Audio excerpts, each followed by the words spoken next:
일가 공선옥. 그날은 봄방학을 한 날이었다.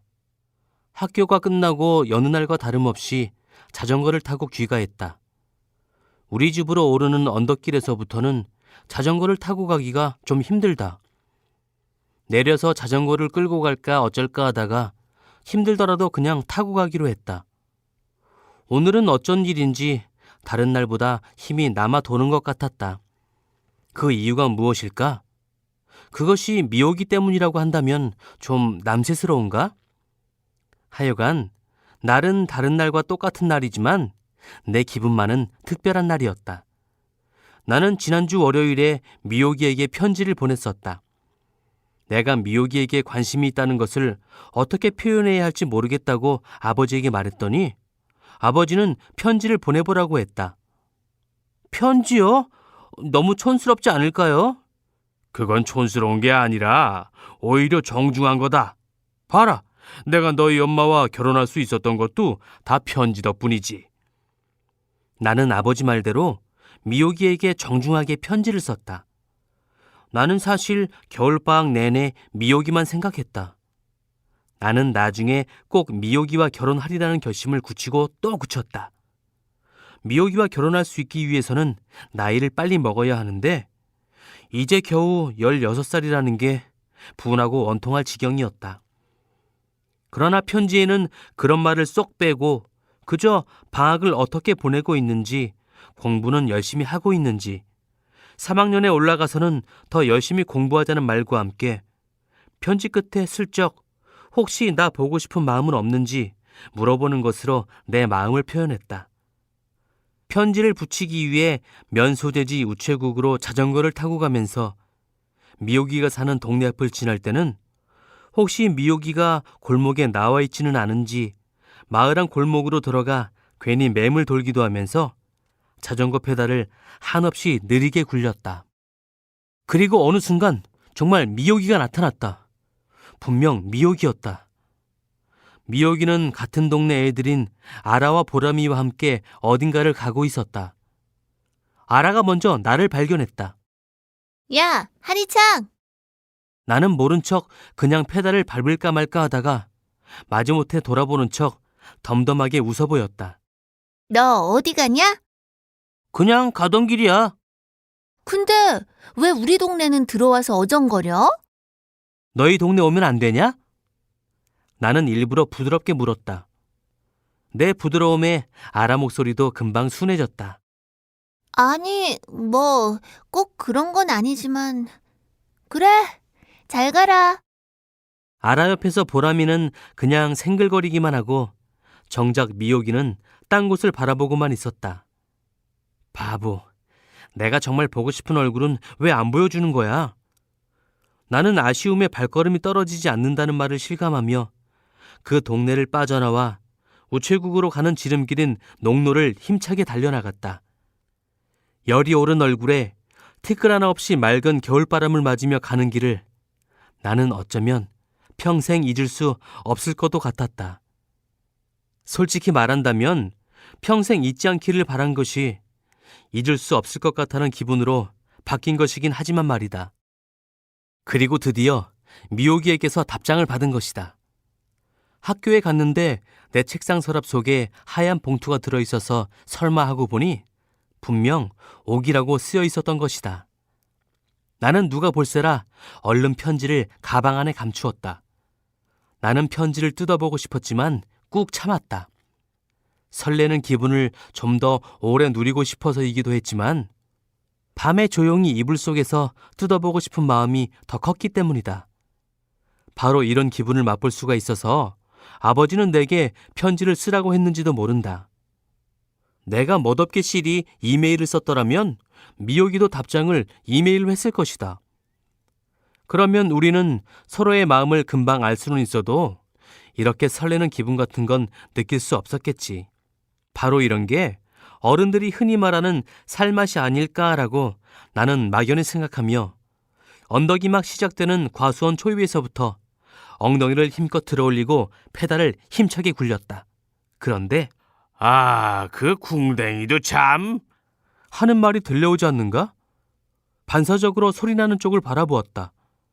저기 과수원 한복판에서부터 나를 향해 천천히 걸어오는 한 남자가 있었다. 처음 보는 사람이었다. 아마 과수원 속에서 소변을 보고 나오는 기림이 틀림없었다. 지나가는 사람들이 갑자기 볼일을 보고 싶을 때면 꼭 우리 과수원 속으로 쑥 들어가서 일을 해결한다는 것을 나는 알고 있었다. 엄마는 그것이 아주 신경질나 죽겠다고 했고, 아빠는 싱글싱글 웃으며 사람들에게는 우리 과수원이 좋은 일 하는 거고 우리 과수원에는 사람들이 좋은 일 하는 거지 뭐 하고 대수롭지 않게 말했다. 나는 어느 쪽이냐 하면 엄마 편에 속했다. 삭지 않은 인분에서는 고약한 냄새가 나기 때문이다.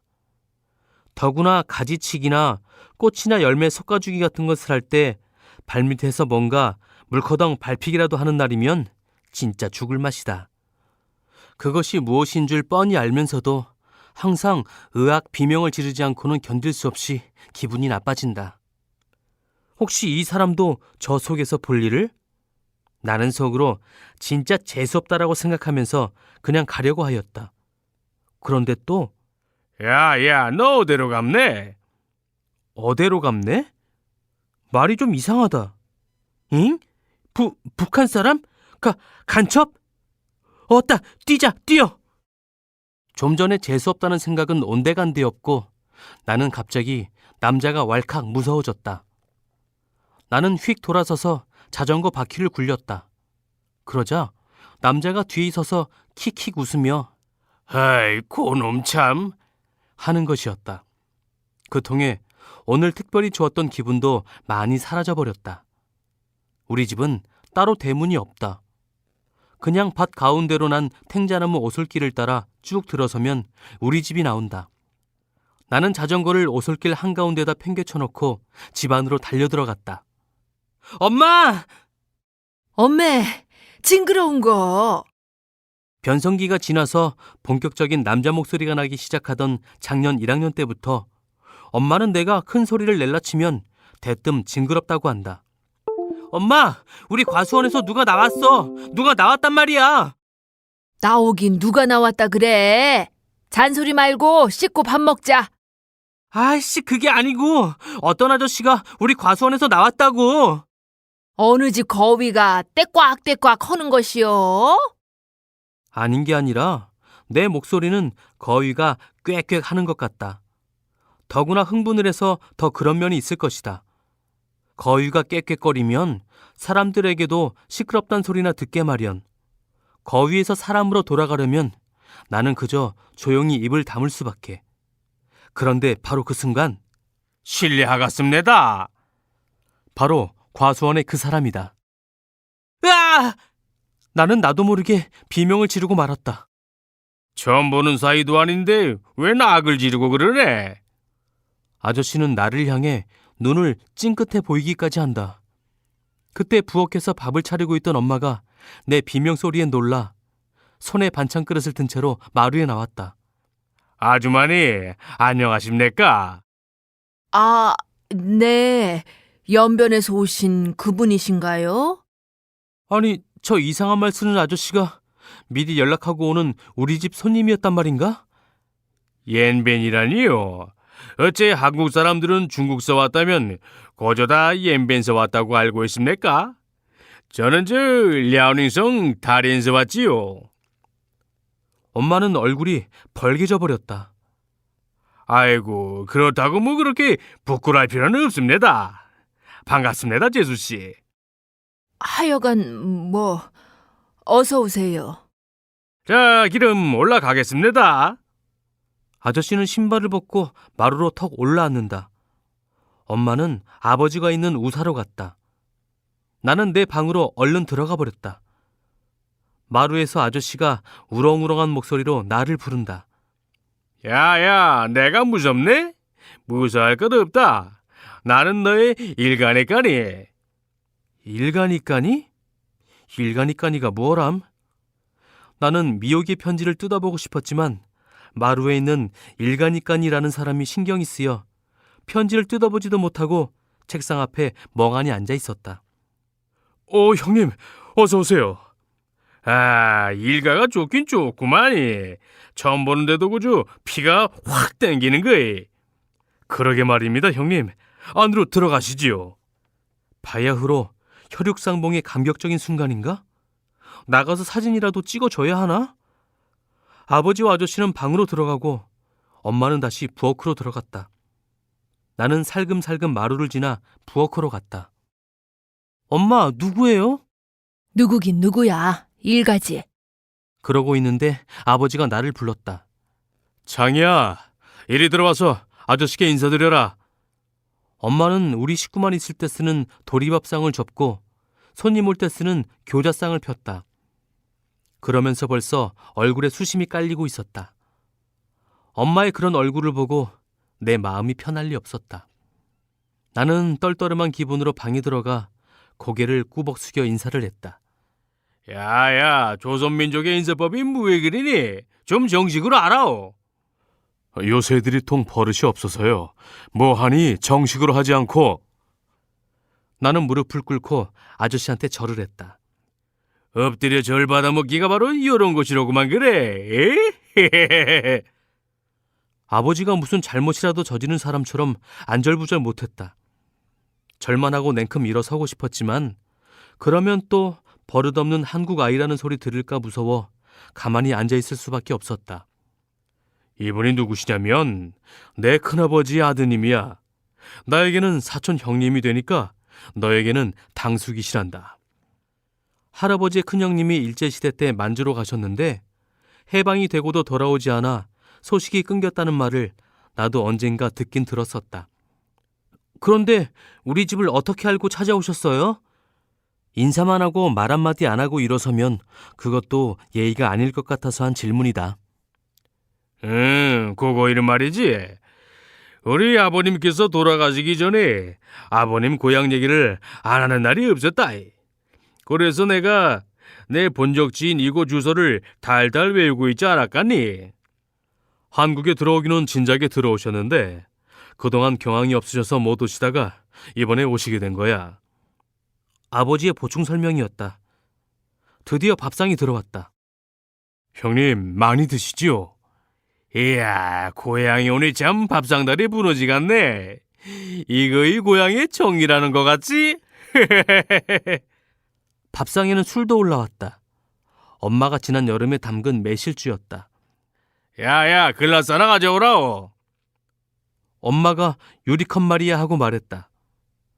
아저씨는 도자기로 된 조그만 술잔은 상 밑으로 싹 치워버리고 내가 가져다 준 맥주 유리컵에 넘치도록 술을 따랐다. 자, 동생, 이거 우리 오늘이 역사적인 형제상봉의 날이 아니웨이까? 한 작 쭉 들이키자우요. 아이고 형님, 말씀 놓으십시오. 그날은 아저씨의 연변 이야기, 아니 랴오닝성 이야기, 큰할아버지 이야기, 아저씨의 중국 생활 이야기, 아저씨의 외갓집 이야기, 이북에 살고 있다는 아저씨의 외삼촌 이야기, 아저씨가 한국에 들어와 산 이야기를 듣느라 온 식구가 꼼짝도 못하고 지나가 버렸다. 아저씨는 말하자면 한국에 돈을 벌러 온 조선족 이주 노동자인 것이다. 술잔 비워지는 속도가 점점 빨라지면서 아저씨의 흥분 상태도 고조되고 있었다. 우사에서는 소가 밥 달라고 매거렸다. 아버지는 안절부절 못하였다. 그러나 아저씨는 아버지를 도통 놓아주려 하질 않는 것이었다. 엄마가 잠깐 과일이라도 하면서 일어설라 치면 과일은 무슨 일 없습니다 하면서 굳고 만류하는 통에 엄마 또한 주저앉을 수밖에 없곤 하였다. 나는 적당한 때를 봐서 슬쩍 일어서야지 하고서 아저씨의 말에 귀를 기울이는 채 하면서 속으로는 계속 미옥이의 편지만 생각하고 있었다. 장이야, 오사에 가서 소 먹이 좀 주고 오너라. 아버지가 끝내 일어서지 못하고 내게 일을 시켰다. 나는 냉큼 일어나 우사로 갔다. 이제 소 먹이만 주고 나면 내 방에 들어가 미옥이의 편지를 볼 수 있을 것이다. 우리 집 소는 모두 7마리다. 다들 엉덩이살이 투실투실하고 어깨가 떡 벌어졌다. 내가 한참 소 먹이를 주고 있는데 뒤에서 갑자기 아저씨 소리가 났다. 하이, 그놈들 궁뎅이도 참. 그것은 내가 아저씨를 처음 만났을 때 했던 말하고 똑같은 것이었다. 나는 나도 모르게 내 엉덩이 쪽으로 손이 갔다. 그랬더니 거름더미 쪽으로 돌아서서 소변을 보던 아저씨가 그것은 언제 봤는지 돌아선 채로 손을 저어 보였다. 안 보고도 어떻게 내 손이 엉덩이 쪽으로 갔는지 알 수 있단 말인가? 아저씨는 결코 기분 좋은 느낌 따위는 손톱만큼도 주지 않는 사람이었다. 어쩐 일인지 다음 날이 되어도 아저씨는 떠날 기미를 보이지 않았다. 시키지도 않았는데 아침에 일어나 아버지가 평소에 우사 입구에 걸어놓는 아버지의 작업복을 입고서 우사로 가더니 소 먹이를 준다. 바닥을 청소한다. 과수원에 걸음을 낸다. 분주하게 돌아치는 것이었다. 그리고 다음 날도 그 다음 날도 아저씨는 아버지를 따라다니며 혹은 혼자서 마치 우리 집 일꾼으로 들어온 사람처럼 구는 것이었다. 밥때가 되면 마당을 들어서며 재수씨 밥 안 줍니까? 배가죽이 아주 등가죽에 가 붙었습니다. 하고 우렁우렁하게 소리를 치는 것이었다. 나는 사실 우리 식구 말고 다른 사람이 오면 반갑기는 하지만 그것은 순전히 손님으로 왔을 때뿐이다. 손님으로 왔으니 금방 가야 할 사람이 몇 날 며칠을 가지 않고 아예 눌러앉아 살 기색을 보이니 나는 답답해서 견딜 수가 없었다. 내가 답답한 것은 우리 식구만 있을 때처럼 말이나 행동이 자연스럽거나 자유롭지 못하기 때문이다. 더구나 내 말, 내 행동 하나하나에 조선 사람의 예의 범절을 따지는 손님이니 신경이 보통으로 쓰이는 것이 아니었다. 아버지, 아저씨 언제 가요? 나는 지나가는 말투로 슬쩍 아버지에게 물었다. 그랬는데 장인어 이제 보니 아주 버릇없는 놈이구나. 손님이 오셨으면 계시는 동안 불편하지 않도록 잘 모실 생각만 해도 모자랄 판국에 뭐? 언제가? 예, 기놈. 아버지에게는 손님에 관한 말은 아예 꺼내지 않는 게 좋을 것 같았다. 엄마, 저 아저씨 언제 간대요? 낸들 아니? 그러고 보니 엄마도 답답하기는 마찬가지인 것 같았다. 엄마를 답답하게 하는 것은 사실 내가 느끼는 답답함보다도 더 심각한 것이었다. 뭔 아무리 일가래도 저건 몰상식이야. 맞아, 몰상식. 아무리 일가래도 엄연히 손님으로 와놓고선 날마다 술을 달래지 않나, 옷을 빨아 달래지 않나. 맞아, 아무리 일가래도. 야, 근데 너 요새 뭐하고 돌아댕기니? 내가 뭘요? 내 책상 위에 있던 웬 여학생한테서 온 편지 내가 압수했다. 아차, 미옥에게서 온 편지. 나는 엄마에게 나지막한 목소리로 조용히 말했다. 이럴 때 악을 쓰면 더 어린애 취급을 받을 것이 확실하기 때문에. 목소리가 변하고 나서 좋은 점은 바로 이럴 때다. 어린애 목소리로는 도저히 이런 공포의 저음이 나오지 않기 때문에 어떻게 할 방법이 없다. 엄마, 그 편지 도로 저에게 주세요. 자기한테 온 편지를 제대로 간수하지도 못하는 애한테 내가 왜 주냐? 엄마는 편지 압수한 이유를 그런 식으로 뭉치고 있다. 내가 간수를 못해서 압수해 간 게 아니라 내가 공부는 안 하고 여자애한테 신경 쓸까봐 겁나서 그랬다고 엄마가 솔직히 말했으면 나는 끝내 악을 쓰는 우를 범하진 않았으리라. 그건 저 손님 때문이었잖아. 악을 써놓고 나서 나는 내 발등을 내가 찍는 것 같은 아픔을 느꼈다. 편지하고 손님하고 무슨 상관이야? 하여간 그 편지 돌려줘요. 싫다면 왜 싫은 건데요? 나는 될 대로 되라는 심정으로 다시 한번 악을 꽥 쓰고 말았다. 너 공부에 지장이 있으니까 그렇다. 왜? 이제 3학년인데 괜히 이성 문제에 휩쓸리다 보면 바닥으로 떨어지는 거 순식간이야. 건너집 순길이 봐라. 약국집애랑 사귄다고 돌아댕기다가 지난번에 성적이 꼴등이 났잖아. 아, 진짜! 처음에는 엄마의 솔직하지 않은 말에, 그리고 지금은 늦게야 실토하는 엄마의 이실직고에 나는 그만 돌아버릴 것만 같았다. 며칠 사이에 내 기분은 최고에서 최악으로 곤두박질 치고 말았다. 나는 정신없이 안방으로 돌아가 엄마가 숨긴 편지를 찾아 사방을 뒤지기 시작했다. 내 눈에는 거의 아무것도 보이지 않고 오직 미옥이의 편지만이 눈앞에 어른거렸다. 엄마가 방문 앞에서 낮고 조용히 으르렁거리듯이 한마디를 내뱉었다. 완전 미쳐버렸구만. 내가 부르르 떨고 있듯이 엄마 목소리도 왠지 떨려 나오는 것이 어쩌면 엄마도 떨고 있는지도 몰랐다. 과수원에 걸음을 내고 있던 아버지가 장어를 신고 저벅저벅 마당으로 들어섰다. 여보 뭐해? 술 내오지 않고. 아버지는 사실 술도 못 마시면서 순전히 아저씨 때문에 술을 가지러 온 것이다.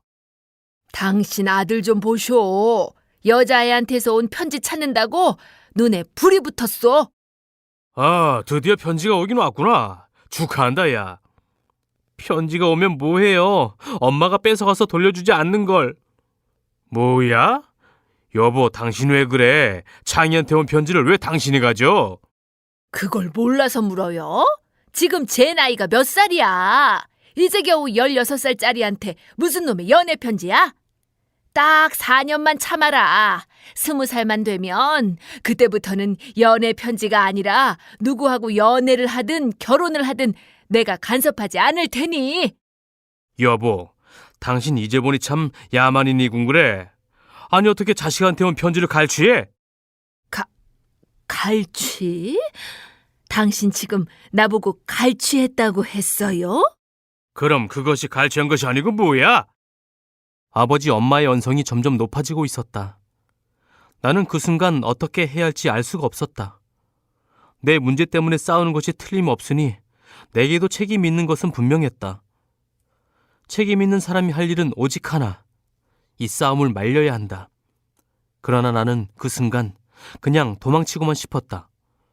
두 양반이 싸우든지 말든지 나는 그냥 어디론가 사라져버리고만 싶었다. 무엇보다도 나는 그 상황이 무서웠다. 아버지는 내 편지를 엄마가 갈취했다고 한 부분을 결코 취소하지 않았다. 그런데 갈취했다는 말이 뭐가 어쨌다고 그 말에 그렇게 엄마는 붕괴하는 것일까? 나는 내 방으로 돌아가 문을 잠가버렸다.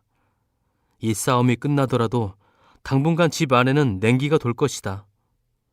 아버지 엄마의 싸움이 있고 난 후면 언제나 그랬듯이 어렸을 때는 막연히 공포스럽던 그 냉기가 이젠 넌더리가 날 것이 뻔했다. 나는 이제 16살이다. 공포스러움을 그저 참고만 있어야 했던 시절은 지났다는 얘기다. 나도 이제 내 생활이 있고 내 생각이 있고 내 인격이 있다. 나는 내 생활과 내 생각과 내 인격을 존중받지는 못하더라도 무시당하며 살고 싶지는 않다. 무시당하고 살아도 그것이 무시당하는 건지 아닌지조차 분간 못할 나이는 아니다. 아니, 나는 언제나 분간은 했었다. 다만 힘이 없었을 뿐. 그런 생각을 하다 보면 입술이 저절로 지그시 깨물어진다.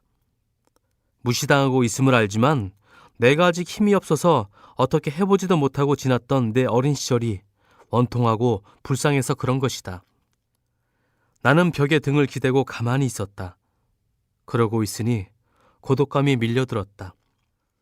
엄마 앞에서 사춘기도 못 벗어난 아이처럼 굴 때는 언제고 또 이럴 때는 꼭 누구도 나를 책임져 줄 수가 없는 이 세상에서 오직 나만이 나를 책임져야 하는 나이를 먹어버린 것 같은 기분이 들었다. 엄마 아버지의 싸움은 쉽게 끝날 것 같지 않았다. 싸움은 그놈의 갈취했다는 부분에 막혀서 타협점이라고는 찾을 수 없는 극한으로 치닫고 있는 형국이었다. 갈취라고요? 그래, 갈취. 아니, 어떻게 가로챘다도 아니고 갈취라는 말을 나한테 할 수가 있어? 그건 그러니까 사기꾼들한테나 할 수 있는 말이지 않나? 당장 취소해요. 갈취. 당신 이쯤 되면 이제 막 나가자는 거야, 뭐야? 엄마는 흥분을 가라앉힐 기미를 보이지 않았다. 은근히 겁이 나기 시작했다. 엄마 말대로 이쯤 되면 엄마야말로 막 나가보자는 것일지도 모른다. 나는 슬그머니 방문을 열고 마루로 나갔다. 엄마도 엄마지만 아버지도 참 대단하긴 대단한 사람인 것 같았다. 싸움의 와중에도 직접 주전자에 매실주를 담고 냉장고에서 안주할 만한 것을 찾다가 적당한 것이 없는지 냉장고 문을 쾅 닫고 찬장에서 멸치 한 주먹과 고추장을 꺼내 쟁반에 담아 들고 나가며 다시 한번 쐐기를 박듯이 중얼거렸다. 갈취. 아버지는 집으로 들어올 때 그랬던 것처럼 나갈 때도 쟁반을 들고 저벅저벅 과손으로 나갔고, 엄마는 마루에 주질러 앉아 한숨을 몰아쉬고 있었다. 말없이 한숨만 몰아쉬고 있는 엄마가 왠지 두려웠다. 나는 걸음아 날 살려라 하고 과수원 쪽으로 뺑소니를 쳤다. 그래야 엄마가 그때쯤 자존심 때문에라도 꾹 참고 있었던 눈물을 마음껏 흘릴 수 있을 것이 아닌가. 누가 보면 절대로 눈물 따위 흘리고 싶지 않은 것은 애나 어른이나 마찬가지일 테니까. 나는 알고 있었다.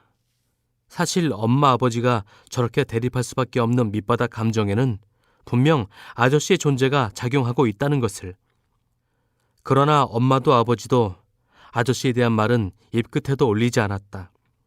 그 이유는 아저씨가 바로 지척에 있는 우사에서 걸음을 내는 척하면서 집안의 상황에 낱낱이 귀를 기울이고 있을지도 모르기 때문이었을 것이다. 아버지와 아저씨는 배나무 아래서 술을 마시는 중이었다. 괜히 어색해서 전지가위를 들고 가지를 치는 척하면서 배나무 사이를 왔다 갔다 하는 나를 아버지가 불렀다. 나는 아버지가 부르는데도 못 들은 척했다. 실은 아버지한테 내가 보내는 모종의 반항의 제스처라고나 할까? 그것은 그러니까 엄마를 지나치게 슬프게 만든 것에 대해 아버지가 지금쯤 고통을 좀 느껴야 하지 않겠느냐는 무언의 압력 같은 것이었다. 내 감정은 정말 나도 잘 모르겠다.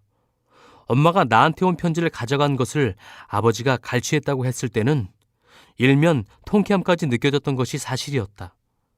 그런데 아버지가 끝내 그놈의 갈취라는 말을 고집하는 모습은 사람을 질리게 하기에 충분했다. 내가 질릴 정도면 엄마는 오죽했겠는가.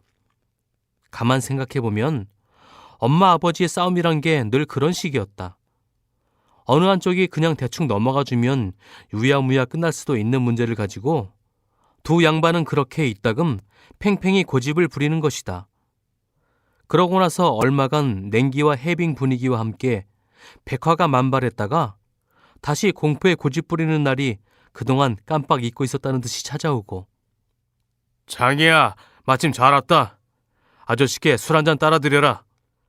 나는 한참을 머뭇거리다가 쭈뼛쭈뼛 다가갔다. 쟁반은 좀 초라했다.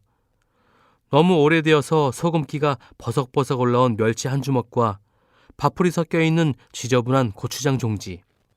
사실 아저씨는 우리 집에 온 첫날과 그 다음날 정도만 손님 대접을 받았다. 엄마는 엄마대로 마을 부녀회에서 하는 한과 공장에 다니느라 바쁜 몸이긴 했다. 손님도 하루 이틀이지 날마다 손님 대접할 수는 없는 처지였던 것이다. 그래도 멸치 한 주만 달랑 놓인 쟁반이 좀 민망하긴 했다. 나는 술을 따랐다. 아저씨가 술을 들이켜고 나서 말했다. 캬, 조카가 따라준 술이 역시 최고구만. 조카도 한잔 하겠네. 그러더니 사이가 벌어진 커다란 앞니를 드러내 보이며 나를 향해 벌쭉 웃는 것이었다. 거참 속도 편하십니다. 내가 속으로 무슨 말을 했는지도 모르는 아저씨가 내게 술을 주었다.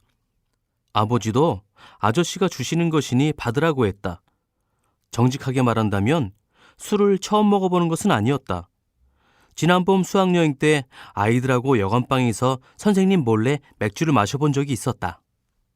내가 막 아저씨의 술잔을 받는 순간 엄마가 부르는 소리가 났다. 엄마도 분명 아저씨가 나에게 술을 준 것을 보았을 것이다. 그러나 엄마는 아무 말도 않고 조용히 편지를 내밀었다. 내가 네 편지를 갈취했다면 정말 미안하구나. 나는 그저 편지가 되돌아온 것만이 황송해서 아니에요 어머니 소리가 절로 나올 뻔했다. 오늘은 미안하지만 내가 저녁 준비를 해야겠다. 어디 가시게요? 엄마는 말없이 집을 나갔다. 탱자나무 울타리를 돌아나가는 엄마의 뒷모습은 결코 쓸쓸한 분위기는 아니었다. 그런데 엄마의 그 결코 쓸쓸하지도 않은 뒷모습이 왜 그리도 내 마음을 아프게 하는지 알 수 없었다. 엄마는 이튿날도 그 이튿날도 돌아오지 않았다. 전에 없던 일이었다. 전에는 아버지하고 싸워서 나갔든 그냥 나갔든 꼭 하루면 돌아오곤 했던 것이다. 그리고 엄마가 집을 나가 간 곳이 어딘지도 아버지나 나나 알 수 있었다. 그곳은 고모 집이거나 내가 이모라고 부르는 엄마의 친구 집이었다. 이번에도 둘 중 한 곳에 갔겠거니 하고 아버지나 나나 안심하고 엄마가 돌아오길 기다리며 남자 셋이서 밥을 해먹고 낮에는 일을 하고 밤에는 텔레비전을 보다가 잠을 잤다. 밥하는 것은 주로 내가 하고 국은 아버지가 끓이고 반찬은 그냥 있는 대로 먹었다. 아저씨는 여전히 밥 먹을 때도 술 한 잔, 일할 때도 술 한 잔, 쉴 참에도 술 한 잔, 하루에 매실주 3잔 이상을 마셨다. 나 때문에 재수 씨가 집을 나간 게라면 정말 동생한테 미안하오. 아이고 형님, 그게 무슨 말씀이십니까? 그건 전혀 그렇지 않습니다. 부부가 살다 보면 부부싸움 이런 것도 가끔 하게 되는 거고 애엄마가 집을 나간 것도 결코 형님 때문이 아니라 정말 미안하오 동생. 형님, 자꾸 그러시면 제가 들 낯이 없습니다. 내가 죄인이오. 아니라니까요 형님. 자기가 죄인이라고 하는 아저씨도 힘들고 그것이 아니라고 하는 아버지도 참 견디기 힘든 상황임에 틀림없었다.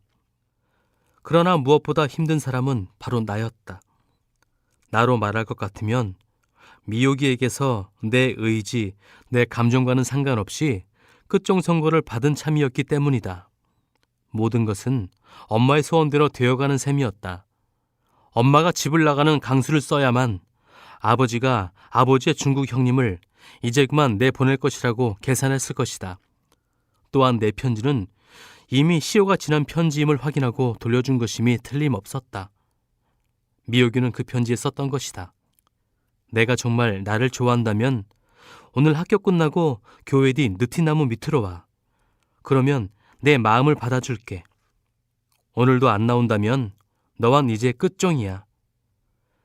그러나 오늘은 이미 한참이나 지난 뒤다. 끝종은 나도 모르게 울려버렸다. 그러나 정말 그런 것인가? 생각해보면 엄마는 사실 아저씨한테 그렇게 많은 불만을 가졌던 것은 아니었던 것도 같다. 아버지와 싸울 때도 아저씨에 관한 말은 한마디도 안 하지 않았나? 아저씨라는 존재가 엄마 아버지 싸움에 영향을 미친다고 여겼던 것은 순전히 나 혼자만의 생각이었을 수도 있었다. 그리고 엄마가 정말 내 편지를 뜯어보지 않았을 수도 있지 않은가. 유효기간이 끝난 줄은 모르고 그저 엄마가 잘못했다 싶어 돌려준 것인지도 모른다. 그런 생각을 하고 있자니 엄마 없는 집안이 사람 사는 집 같지가 않았다. 엄마가 집을 나간 지 사흘째 되는 날 밤에는 하도 잠이 안 와서 어둠 속에서 벽에 등을 기대고 앉아 있는데 눈물 한 줄기가 주르르 볼을 타고 흘러내렸다. 이제 나는 누구와의 결혼을 꿈꿀 수 있을까? 미호기가 없는 빈자리를 채워줄 여자애는 도무지 떠오르지 않았다. 막막하기 짝이 없었다. 휴, 한숨소리가 절로 나왔다. 그런데 내 한숨소리가 끝났는데도 어디선가 또 하나의 한숨소리가 들려오는 것이었다. 마치 내 한숨소리가 밖으로 나가 저 혼자 살아있는 것처럼 말이다. 방문을 왈칵 열었다. 마루에 아저씨가 앉아 있었다. 아직 안 자네? 아직 안 자면 이리 오라. 내키진 않았지만 조선의 예의 범절로 인하여 안 나갈 수는 없었다. 참으로 영화 림해설원의 한 풍경이로구나야. 마루에서 내려다 보이는 과수원 가득히 하얀 달빛이 쏟아져 내리고 있었다. 저기 한가운데 무투팡자 한 채 짓고 내 평생 살았으면 좋겠구나야. 안방에서는 아버지의 코고는 소리가 들려왔다. 림해설원이니 무투팡자니 나는 그저 그런 영화가 있는가 보다, 그런 집이 있는가 보다 짐작만 할 뿐이다. 우리 외할아버지가 동북지방 최고의 포수였는데 너 그거 알간? 한번 산에 들어가면 열흘이고 보름이고 산에서 무거우는데 내려올 때는 포획한 산약물을 한 짐씩 메고 와서는 온 동네 사람들한테 나눠줘 버리곤 하셨대 누나야. 나는 졸음이 쏟아지기 시작하는 걸 억지로 참고 아저씨 말을 들었다. 우리 외삼촌은 말이지, 함자가 영자 봉자야. 영봉이 삼촌이 신해주 어디 살고 있지 않간? 왜 그렇게 됐냐 하면은 그때 내 막내 이모가 먹을 게 없어 죽지 않았간? 바람벽 흙을 파먹다 말이지. 그래 외삼촌이 푸년이 떨쳐 일어나 말하길, 누이, 난 여기서 더는 못 살겠소. 나는 강 건너로 갑니다 하고선 떠났단 말이지. 내 한국 오기 전 북선이 아주 곤란을 겪고 있을 적인데 단둥에서 외삼촌을 만나지 않았겠어. 아주 기적이었지. 수십 차례 보낸 편지 중에 한 편지가 드디어 외삼촌한테 닿았던 거야. 아, 우리 외삼촌도 참. 나는 눈을 떴다 감았다 했다. 아저씨가 아, 우리 외삼촌도 참 하는 소리에 눈이 번쩍 떠졌다. 문득 아저씨가 내게 처음 했던 말, 그놈 궁뎅이도 참 하는 소리와 비슷한 느낌 때문이었을 것이다. 나는 속으로 말했다. 아저씨도 참. 그러고 나서 나는 깜빡 잠이 들어버렸다. 아침에 눈을 떠보니 부엌에서 낯익은 소리가 났다. 똑같이 달그락거려도 어쩐지 부드러운 달그락거림. 그것은 바로 엄마가 왔다는 소리였다. 나는 부엌문을 열고 슬며시 부엌 안을 들여다보았다. 피차 쑥스러워 말은 할 수 없었지만 그래도 엄마가 돌아왔으니 행복한 아침인 것은 틀림없었다. 마침 아버지가 아침 일을 마치고 마당으로 들어서며 형님도 참. 하는 것이었다. 아저씨와 며칠 살더니 아버지도 아저씨 말투를 닮아가는 모양이었다. 왜요, 아버지? 아, 글쎄 가실 거면 정식으로 아침이라도 드시고 갈 일이지. 부득불 새벽차를 타야 한다고 하고서 결국 떠나셨잖니. 아저씨 가셨다고요? 그렇잖고. 나는 엄마를 돌아보았다. 시원한 표정일까, 섭섭한 표정일까가 궁금해서는 결코 아니었다. 단지 그냥 얼떨떨한 기분에 그런 것일 뿐이었다. 그러게 말이에요. 내가 막 역에 들어서니까 시숙님이 개찰구를 빠져나가고 있지 뭐예요. 시숙님도 참. 엄마는 기차를 타고 어디를 갔다 왔던 것일까? 궁금하긴 했지만 나는 엄마에게 끝내 아무것도 묻지 않았다. 물으면 피차 쑥스러울 것 아닌가? 나는 이제 곧 고등학생이 된다. 중학교 3년을 돌아본다. 그 중에 잊을 수 없는 사람이나 사건이 무엇일까? 벽에 등을 기대고 생각해 본다. 사람이라면 당연 미호기가 떠오른다. 나는 언젠가 미호기 때문에 지금처럼 벽에 등을 기대고 앉아서 굵은 눈물을 흘린 적이 있다. 나는 그것을 아직 똑똑히 기억하고 있다. 그런데 참 이상하다. 똑같이 미호기를 생각하는데도 지금은 왜 눈물이 나지 않는 걸까? 내가 큰 것일까? 아니면 내가 마음이 변한 것일까? 아니면 알 수 없는 일이다. 아버지 말씀 맞다나 알려고 하지 않아도 언젠간 저절로 알게 되는 날이 올 것이다. 사건이라면 물론 부부싸움으로 인한 어머니의 가출건일 것이다. 그때 일가라는 사람이 있었지. 중국에서 온 아저씨, 나의 당숙. 나는 왜 그를 까맣게 잊고 있었던 것일까? 그러나 나는 맹세코 아저씨를 한 번도 잊은 적이 없다. 내가 아저씨를 잊었다면 지금 이 순간 왜 그를 생각하고 눈물이 난단 말인가? 아침에 밥을 먹으면서 나는 아버지한테 물었다. 아버지, 일가라는 분이요. 누구? 아니, 아버지도 잊으셨어요? 아, 그 형님 말이야? 네, 지금도 연락하시나요? 글쎄다. 워낙에 형님들이 많아서 말이지. 그런데 아버지, 정말 그분이 아버지 사촌 형님이 맞아요? 이 세상에 사촌 아닌 사람이 어디 있니? 갈수록 오리무중이었다. 그런데 나야말로 왜 새삼스럽게 그 아저씨를 궁금해하는 것일까? 내가 정말 크기는 큰 것일까? 이제야말로 누군가에 대해서 알고 싶어하는 것을 보니 말이다. 국어 선생님이 그랬다. 내가 내 외로움 때문에 울 때는 아직 그가 덜 컸다는 증거고, 나와 상관없는 남의 외로움 때문에 울 수 있다면 이미 그가 다 컸다는 것을 의미한다. 그는 이제 더 이상 어린애가 아니다. 선생님이 그 말을 할 때는 무슨 뜻인 줄 정말 몰랐다. 그러나 나는 어둠 속에서 벽에 등을 기대고 앉아 있을 때 알게 되었다. 작년 이맘때 나는 미호기 때문에 울었다. 그러나 지금 나는 나의 일가, 나의 당숙 때문에 울고 있는 나를 종종 발견하게 된다. 미호기를 생각하며 울 때는 미호기가 내 마음을 알아주지 않은 게 원통해서 울었던 것임을 나는 알고 있다. 그런데 지금 이 눈물은 왜 나오는 것일까?